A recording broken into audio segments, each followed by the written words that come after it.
Evcol.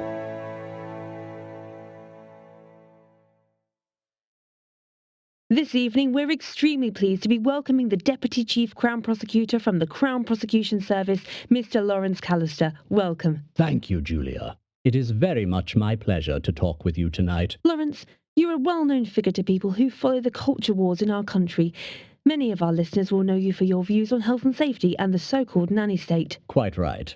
I have simply had to become more outspoken against the invasion of bureaucrats using health and safety culture as a tool to put themselves into the middle of our lives. If you'll permit me to expound a little further, it is also a pernicious waste of the working man and woman's time, and an attempt by external forces designed to hamstring the values that once made our country a great nation. More recently, you have become an outspoken critic of the Mayor of London's grip, or lack of grip, on law and order. In light of the Casey report and the public loss of confidence in the police, do you think the Metropolitan Police still have the right to police the streets of London? Well, of course, that's a loaded question, Julia, but I will answer it in the spirit in which you have asked. No, I don't. I think root and branch reform is urgently needed. I believe, as they stand now, the Metropolitan Police is no longer a barrel containing the odd rotten apple, but rather the barrel is now full to the brim with rotten apples. You feel the police have failed in their duty to police themselves adequately, then? I do indeed. But quis custodes ipsos custodiet? Who will guard the guards themselves? On your fucking knees, you slag. I didn't tell him nothing, Tony. Honest. Mr. Callister don't believe you. You've become a problem to him, Liam. No longer can we allow the police to investigate their own failings. We need an independent task force that will hunt down police wrongdoing without mercy. Personally, I believe that should be headed by the Crown Prosecution Service. You know, we have a long track record of impartiality, and above all, we are lawyers, so outside the normal constraints felt by even the IOPC. I think the Mayor of London would disagree with you. Well, with the greatest of respect to the Mayor, I was talking to the Home Secretary quite recently, and one of the first items of the agenda for the 2024 Parliament is to abolish the London Assembly and the Mayor of London's office with it. It is mere impedimenta to justice. Which means you've become a problem to me, Liam. And Mr. Callister has asked me to clean up the mess. Please, Tony. It's Mr. Mulvaney to you, scum. At least Slime Deek's made an honest and genuine fuck-up. Please, you slag, Tony. you just opened up to the first cozzer who'd listen. I didn't. I done everything like you said. Tony, please, you can't kill me. You can't. Please don't kill me. And the power of retribution over deviant and miscreant members of both the public and police needs to lie with those best equipped to mete out justice. The Crown of the United Kingdom, who have, in their various offices of state, overseen justice for over a millennium in this country of ours. We are still a kingdom, you know, not a republic. Let's quickly go over to the tweets from our listeners and comments from those watching online. Oh, it seems you're garnering a lot of popular support here, Lawrence. Well, the working man and woman of Great Britain have had a bellyful of feeble snowflakery and defeatist wokery. They want an eye for an eye and a tooth for a tooth. Not the parody of enlightenment that is enacted in public life in the name of decency. Oh, I'm not going to kill you, Liam. Thank you, Tony. Thank you, Mr. Mulvaney. I knew Mr. Callister would understand. Andy is. I'm going to make Andy do it. Here you go.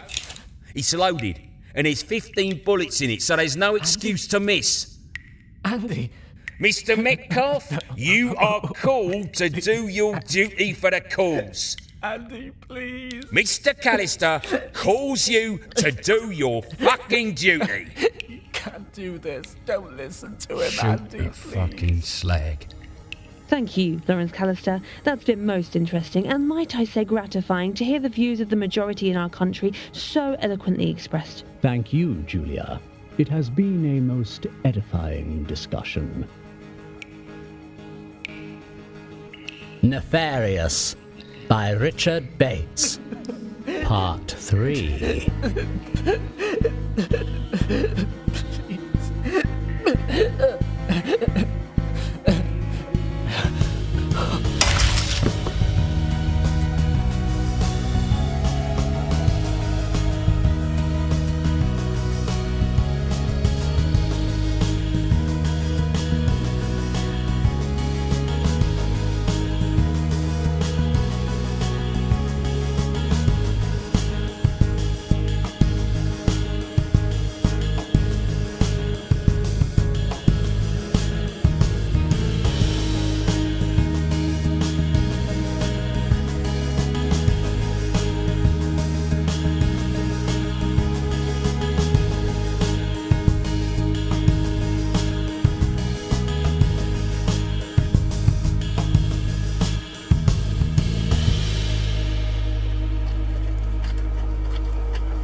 Where's Cochrane now? Hang on, Gov, let me check. Mobile, you still got eyeball on Cochrane? Damn, they've only bloody gone and lost him. Stupid. Where was the last sighting? Hour ago, Victoria Station. They've been looking for him since. Did he get on a train? Did he get on a train? No, they lost him by the entrance on Wilton Road. They think he might have gotten to a car. What about the trace on his phone? Dead, apparently, Gov. Must have removed the SIM. Well, that's that then. No bloody chance of finding him now. And if we do, it'll be when an angler hooks his body out of a river. Yes, who's this? It's Annie Metcalf. Can you speak up a bit? No, they'll hear me. You need to get to Thruxted Mill, Pennypot Lane, near Canterbury. Cochrane's dead. All right, everyone, listen up. That was Andy Metcalf. Cochrane is dead. Sean, get this address down. Thruxton Mill, Pennypot Lane, Canterbury. You got a postcode, Gov? I'm not sending him a sodding Christmas card. Find it yourself. Kirsty, can you get some uniforms together, in case he's got an army down there? We're not taking any risks on this one. We go in with the full cavalry. I'm going to update the super and liaise with Kent Police. Be ready to go in 45. Ma'am, there's been a development.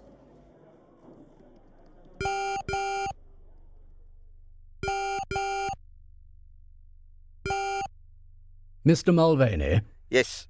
did it all go according to plan? Yes, boss, sweet as a nut. I had to finish Cockroach Cochrane myself. Metcalf bottled it. We now have the Beretta with his dabs on, though, so I'd say we've got him just where you wanted him. Did you need to use the gun? Nah, finished him with a metal bar that was to hand. They can check when a gun was last fired, and it's still dooling. Now we can use it any time we like to. Hold a gun to Metcalf's head if he steps out of line. Oh, Tony, you're a sadistic bastard. But a clever one. I need more men like you. Ruthless, ambitious, savvy. We're a dying breed, boss. And what did you do about Mr. Metcalf? Left him there. He'll find a way to crawl back under his stone. Are you sure that was wise? Shouldn't we have terminated his employment as well? He won't say nothing. He just saw his best mate's head explode like a watermelon, and he knows I have a gun with his dabs on, carefully wrapped and ready for the police to find any moment. Oh, I see. And what did you do about Mr. Cochrane's body? Left it there. No dump, no evidence. Who's going to go snooping round an abandoned animal rendering plant that's contaminated with mad cow disease? And even if some dosser finds him, he ain't going to connect back to us. I suppose you're correct. I do like the way you think, Mr. Mulvaney. We've been careful, boss. And we got you to thank for that. Your gratitude is warmly received, Mr. Mulvaney. Now, please remain at the house. Get my daughter to pour you a large malt. I'll see you when I return in a short while.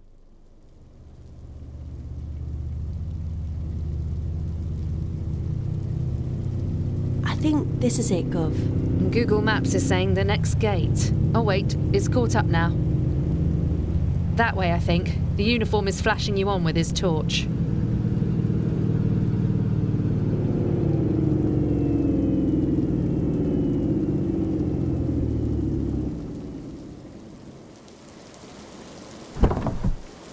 This way, Mom. Thanks. What an awful place. Ooh, the stench of death is still here. When did it close? 2008, apparently. What exactly did they do here? You're a bit too young to remember BSE, aren't you, Kirsty? Yes, Gov. This is one of the places the bodies of cattle that died of mad cow disease came to be rendered and ground down to fat and dust. Makes you feel sick, doesn't it? There they are. I can see the arc light in that barn. Over here, Gov. How did you get here before us? Bloody hell! If the stupid sod had just confessed, at least he'd be alive now. How long? Just a couple of hours. SOCOs say don't touch anything. This place is still highly contaminated and an health hazard. Pathologist is saying he was bludgeoned, just like Appleton. How many of them? And most likely just the one attacker, apparently. They can't be sure until they get him back to the mortuary. They say there's evidence someone else was here too. That'll be Metcalf. You phoned us, remember? Yeah, there's some partial tyre tracks in the mud over there, look. Socos reckon a large saloon or SUV. They're gonna take casts. Well, they'd only need one car to bring him here and kill him. Do you think Callister did it himself? No chance. Kirsty and I heard him on the car radio as we were leaving London. Live. No way he could have got down here in time. He had someone do it. Metcalf didn't say who else was here, though. Any sign of him? No, Gov, not a thing. He'll be long gone by now, if he's not lying somewhere nearby. Well, let's hope for his sake he got away. So, how do you want to play it? You gonna bring Callister in? No, not yet. He lives nearby, though. Let's go and question him at home. As a witness. Kirsty, can you finish up here and get anything relevant back to the office?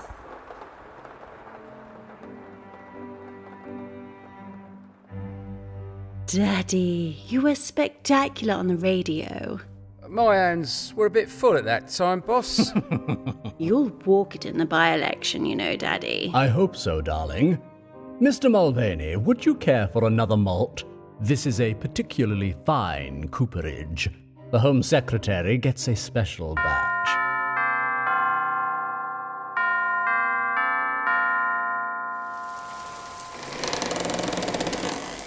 Mr. Mulvaney. Fancy seeing you here. DCI McHugh and DS Spicer. Is Mr. Callister at home? Yes. This way.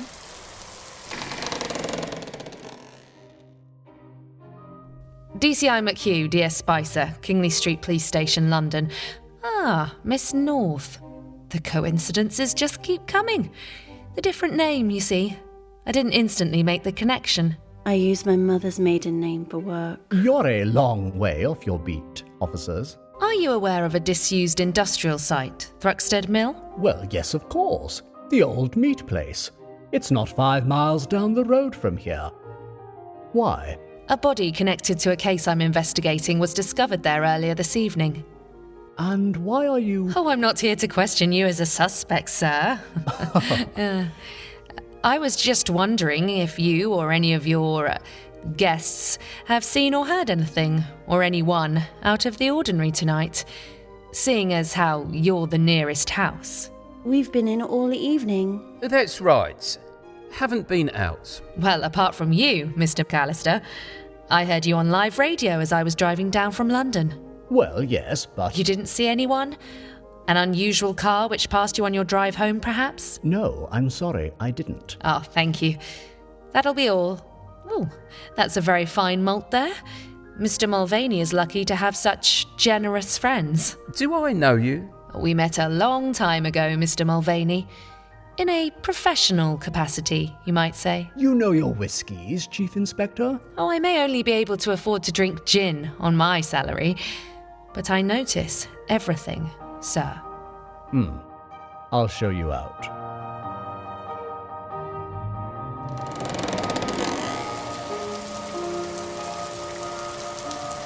Bye then, Chief Inspector.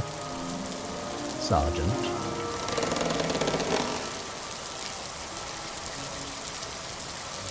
Is that it? For now. I thought you were going to ask him about his connection with Mulvaney. Not yet. We've got nothing but circumstantial on him. That's the trouble with this case. The whole thing is bloody circumstantial. As soon as he knows we're onto him, he'll pull up the drawbridge and we'll never find anything. Oh, my phone's in there. Can you get the number Metcalf called me on? Got it? Yeah. Was it a mobile? Yeah. Bingo. Text it and say we haven't got quite enough to nail Callister. We're going to need his help. Then he'll need to set up a meet with Callister in due course. We'll do the rest. If you don't mind me asking, Gov, how? I've no idea, Sean. We better hope Metcalf can give us something.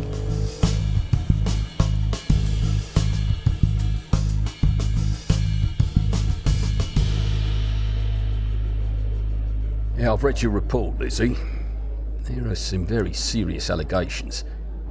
If we're going after Callister, this has got to be not just watertight, but bomb-proof. I know, sir. I agree with Lizzie, though.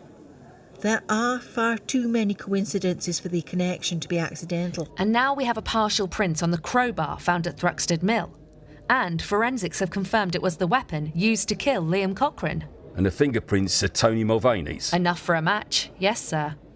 He was also at Callister's house when I took a witness statement. Yeah, that was risky, Lizzie, very risky. We don't often send DCIs to take witness statements. Callister will know that. The amount of evidence he's processed. A calculated risk, sir. Not only was Mulvaney there that night, but we have the CPS not objecting to Mulvaney's parole at the earliest opportunity, despite him being inside for a vicious and premeditated murder.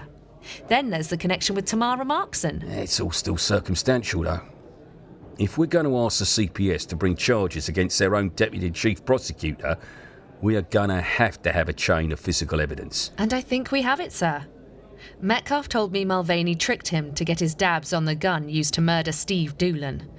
This morning, I executed a warrant to search Mulvaney's London flat, and we found a Beretta pistol wrapped in plastic under the shower tray. Yeah, they don't get any smarter. OK, let's say we accept Callister ordered Mulvaney, or Metcalf, to bump off Doolan.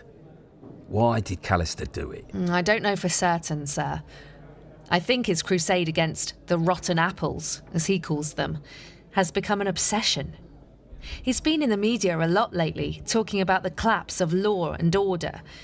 There's a long list of people he blames, and maybe he wanted to make a high-profile example. Legal process is no longer enough for him.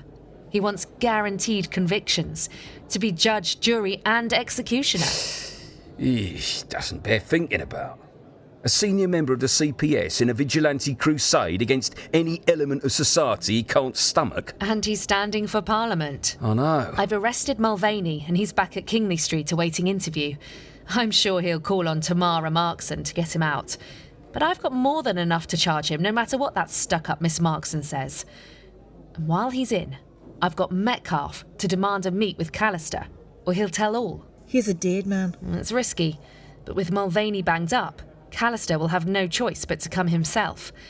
I don't think he has the bottle for violence, though. You'd better hope not. When's it happening? 9 p.m. tonight, sir. Stepney Green Tube Station. Metcalf's choice. Apparently it's where he usually meets Mulvaney for instructions. That's a difficult spot to defend. It's an enclosed public space, but if we close it to the public and bring in SO19, Callister will certainly smell a rat. I think we've just got to stake it out and see if Callister really turns up first. Sign out small arms for your team. We might not be able to send in the heavy mob, but I don't want your team going in wide open down there. Good luck, Lizzie. You're going to need it. Let me know the minute you make an arrest.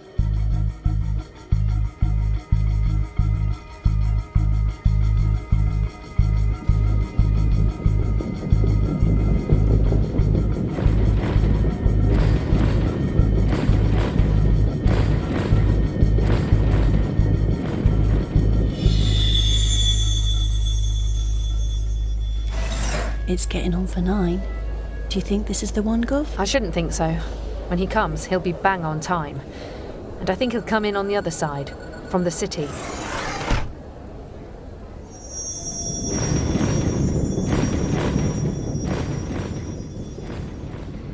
Sean, have you got eyeball on Metcalf? Yeah, he's 2 benches down from me. Listen, I'm feeling a bit exposed here, Gov. Someone's gonna come and have a word in a minute. I'm already getting some funny looks. Just look like you're waiting for someone. Check your phone.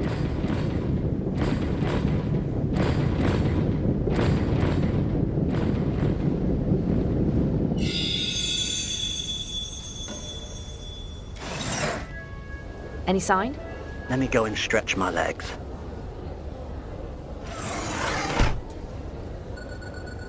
Anything?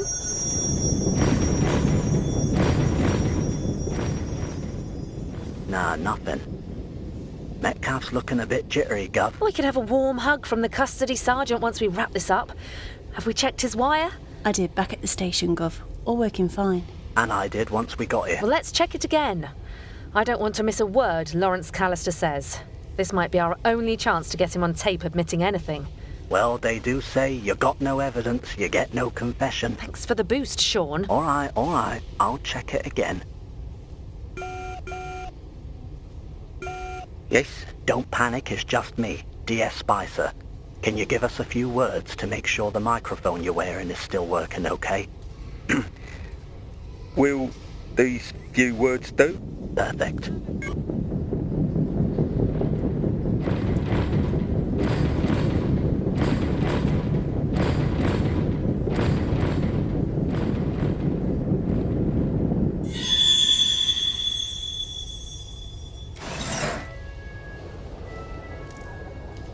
Gov, it's him.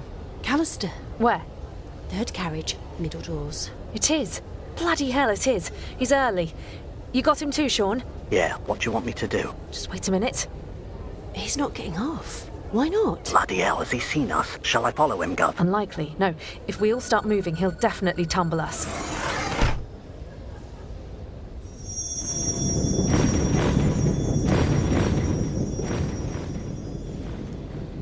Do you reckon that was it, Gov? No, I think that was a dummy run. To see if the station was crawling with wooden tops waiting to march him off to Chokey. It is only 5 to 9. And he's nothing if not punctual. I'm feeling pretty exposed here, Gov. Got some old bat sitting next to me staring at me now. Right, all right. I'll send Kirsty over. Look like you're meeting her for a date. Do I have to go over there and be his girlfriend, Gov? Can't he go on a date with the old dear? Don't worry, you'll be fine as long as you don't let him take you out for a ruby. Right, I'm going to stay here until we have Eyeball and Callister getting off the train. He went east, so he's most likely going to come back westbound when he comes. That's this platform. Okay. Good luck, Gov. Sean, are the tube staff on standby to clear the station if Callister comes tooled up? Yes, Gov. You remember the plan, Sean? Yeah. Let them talk. See if we can get anything extra on the wire Metcalf's wearing. But go in and nick 'em both if it looks like it's getting ugly. Sorry, I'm just a bit apprehensive. Here we go.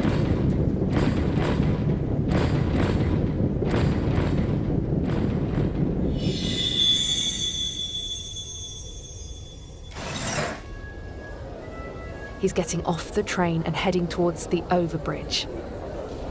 He's going up the steps. Should be with you in a few seconds, Sean.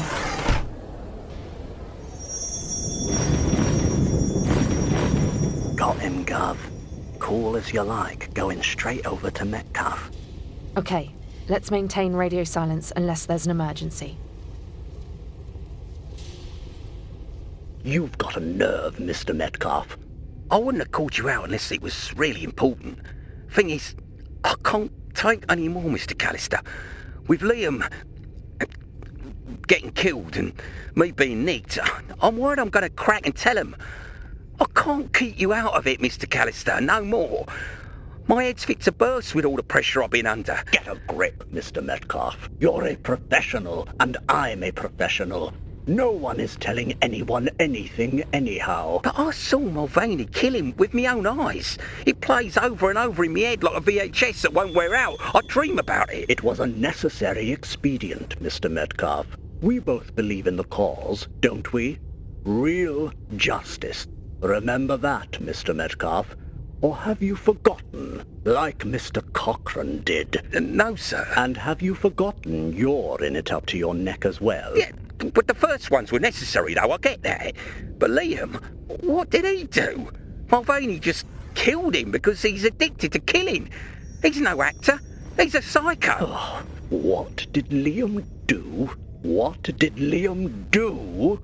He got greedy. He defied a direct command from me. I told you both to dispose of the phone and any other peripheral evidence, but he kept it. His sloppiness, his greed, his stupidity almost cost us the entire cause.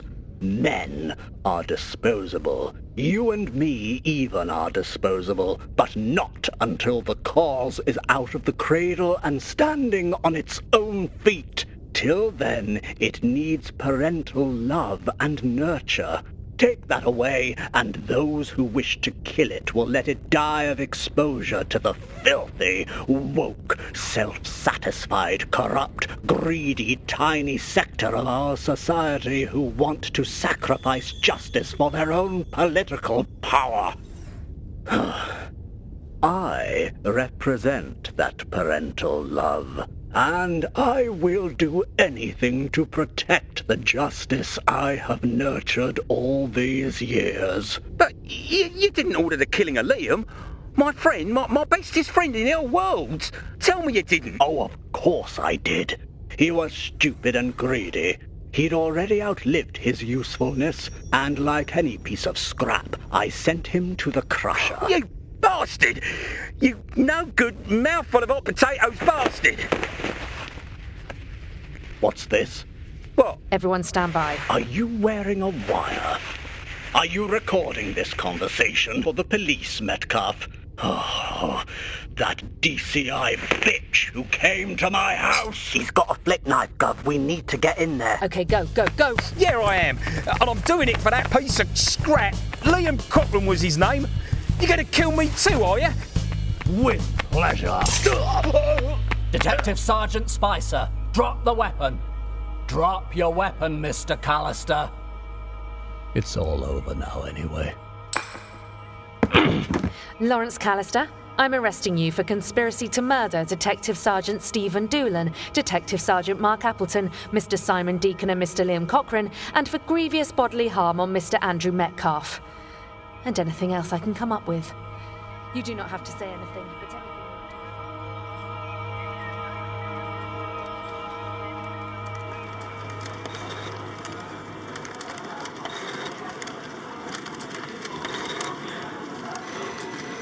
Fucking good work, Lizzie. Thank you, sir. And we got him on all of it. I've got a recording of him admitting to ordering the murder of Liam Cochrane. That, plus Mulvaney crumbling under the weight of DNA on the crowbar and giving us Callister in return for considerations. Ballistics have matched up the gun we found in Mulvaney's drum to the weapon used to execute DS Doolan. Yeah, I suppose that's how Callister saw it. But his story tallies with Metcalf's. That Callister told him to get Metcalf's prints on it and keep it for a rainy day in case he got out of line. But of course he couldn't once we nicked Mulvaney. Is Metcalf going to pull through? Yes. Hospital reckon he's going to make a full recovery. The knife missed any major organs by some miracle. The only one Mulvaney's refusing to put his hands up to is Doolan. Swears he didn't and gave us an alibi. Aid Henry is on his way to Manchester, where Mulvaney says he was that morning, to check it out. Does that mean Callister did it himself? I guess so, sir. I can't see Metcalf or Cochrane being hitmen. Can you? Metcalf's got a big gob, and I can see him getting into a bull and cow and accidentally killing someone. But a drive-by?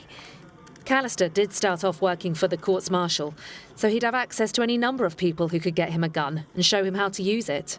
The gun would match Callister's profile much better, too. You going to interview Callister in the morning? No, I'm going to do it tonight. Strike while the iron's hot and all that. Well, good luck. I'm going to say good night and head off. Bloody congratulations again, Lizzie. Now, go in there and finish it. Good night, sir.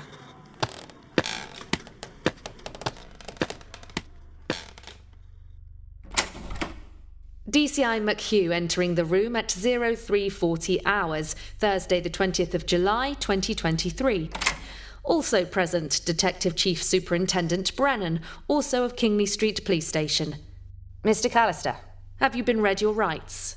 Yes. You'll be aware by now the body of evidence against you is overwhelming. This is the confession of Mr. Tony Mulvaney, made at this station a few hours ago. Judas. Then we have your confession to ordering the murder of Mr. Liam Cochrane, recorded earlier this evening. Inadmissible, but inevitable, I suppose. Entrapment.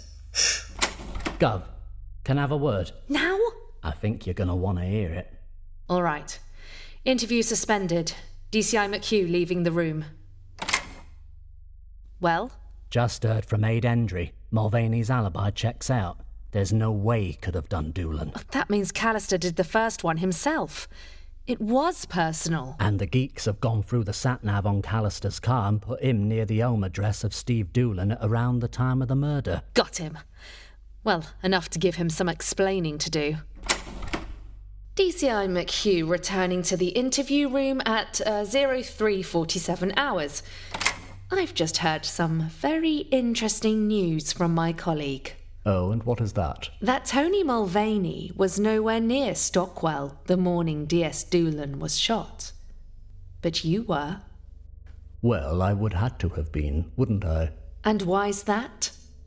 To kill that rapist. No point denying it now. Out of interest, what gave me away? Your car. The sat-nav? Ah, yes. There's always one little crack in the dike that threatens to overwhelm everything else in the end. So you're not denying it? What would be the point? Are you also admitting to conspiring to murder Detective Sergeant Mark Appleton, Mr. Simon Deacon and Mr. Liam Cochrane, and to stabbing Mr. Andrew Metcalfe? Who's going to be fine, by the way? Yes, I am. Then I only have one further question. Why? After all the years that you've worked with the police, after the upteen times we've sat across meeting tables working out how to nail jelly to a wall. Permit me to respond to your question with a question, DCI McHugh. Do you like the country we live in? Do you like what it has become? I suppose so. Well, there's plenty of things I don't like, but we have to get on with it until there's something better. I see. Well, let me tell you. I hate it. I hate what it's become. I have spent nearly the last 40 years trying as honestly as I know how to see that people get justice. Justice, not punishment. People getting what they deserve for the actions they have taken or the course they have chosen to pursue in their lives. Differentiating between the career criminal who risks the consequences every time they commit an offence because it's easier than getting an honest job, or the obsessive with a sickness, differentiating them from the person who has slipped through a crack in life and done something stupid out of desperation. And believe me, that's not always an easy distinction to make. People used to be grateful to people like me for walking the difficult line, for keeping dangerous elements off our streets. But now they spit in your face. They get behind a computer and go on some awful website like Twitter, and they trash you as a person and burn everything you have built in your entire career without knowing you. Without evidence. They despise you. You are a bigot. You are an old white man who sends people to jail for a living. Because you like it. Because you're a racist, or a homophobe, or a misogynist, or a transphobe. They curse you as part of the problem, to borrow their unhappy phrase. They make an instinctive judgment without any evidence whatsoever. You are guilty until proven innocent, and you have no right to reply or even defend yourself. Okay, but I still don't understand how that turned into murdering a police officer, even if he was disgraced and— Well, if all that wasn't enough, who should pass across my desk just at that moment but DS Stephen Doolan, a man I'd spent hours with in my office talking to as a friend and colleague, sharing a whiskey after a successful result in court. A rapist. I had to go through the file before it went to trial, and let me tell you, going through that file made lamentable reading. It made me sick to my stomach. And do you know what made me sicker? Knowing a policeman had done those things. Not a Twitter troll or left-wing agitator, but a man who had sworn to uphold our common values. The evidence was overwhelming. There could be no doubt. Why kill him, though, if he was almost certain to be convicted? Why, you ask? Always why? I'll tell you. Because I realized that all the values I built my life around have crumbled away. I could take people deriding the establishment of this country, of which I'm proud, on Twitter, because they know nothing and they're stupid. But knowing my colleagues in the police, whom I looked upon as moral groins against the tide of decay, were also falling away and at it, as policemen used to say when I started off, that was too much. I couldn't let him live and get away with it on a technicality because an evidence bag serial number had been accidentally transposed. That's what happened in the last case like this, you know. The defense used this one error to imply the whole prosecution case we'd spent weeks of work painstakingly piecing together was either slipshod or worse, corrupt. So, I decided I had to act. No one else was going to. Not the IOPC, not the Met, and certainly not the weak, degenerate government. But you did exactly what you're accusing other people of. You set yourself up as judge, jury, and executioner. You denied Steve Doolan the chance to defend himself. That's your interpretation, not mine. I saw justice was done. That's the way I see it. I've explained it to you. If you choose not to understand, then that's your loss and your funeral. DCI McHugh. Well, understand this. You'll be charged now and appear before the magistrate in a few hours' time. Interview terminated 0420 hours. DCI McHugh and DCS Brennan leaving the room. Well done, Lizzie. You got him. It doesn't feel like much of a victory, does it, Mom?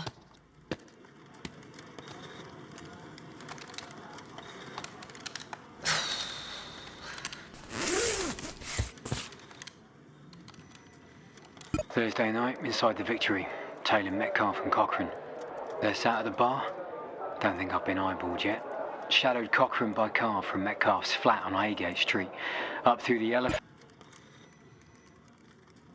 We got him for you, Mark. In the end. Sorry it took so sodding long. Sleep well, son. Come. Boy, you're starting to sound like the super. Ah, Sean. Can you get the team to start writing up when they get in? Yes, Gov. Here, do you fancy some breakfast? The Greasy Spoon on Darby Street is open now. Guess I am a bit peckish. Yeah. So why do you do it then, Callister? Oh, he tried to explain that to me himself, and I still don't really understand. Anger, vanity, despair, maybe. All very powerful, and all very dangerous when they get mixed up together. Morning, Mom. I hear you cracked the case last night. Congratulations. Thanks, Dave. We did. But leave it a bit before you ring me in the middle of the night with another call out to a body, eh? Course. Righto, Mom. You off out for a spot of grub? Yes, Dave. Bring us back a bacon sarnie, ketchup and brown sauce. Oh, I'm famished, you know. You and your stomach, Sean. I heard it growling outside my office before you came in. Thought it was Sue Brennan.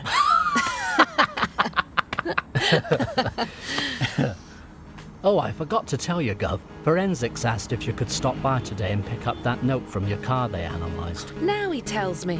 Sorry, Gov.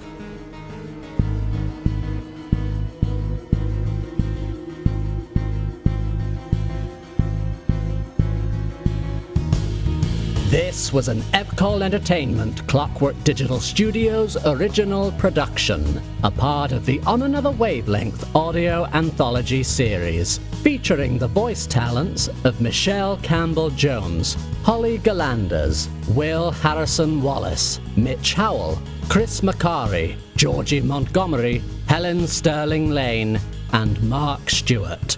Written by Richard Bates. Directed and produced by Simon James Collier. Series created and co-produced by Adam Dechanel. Soundscape design by Zachary Elliott-Hatton.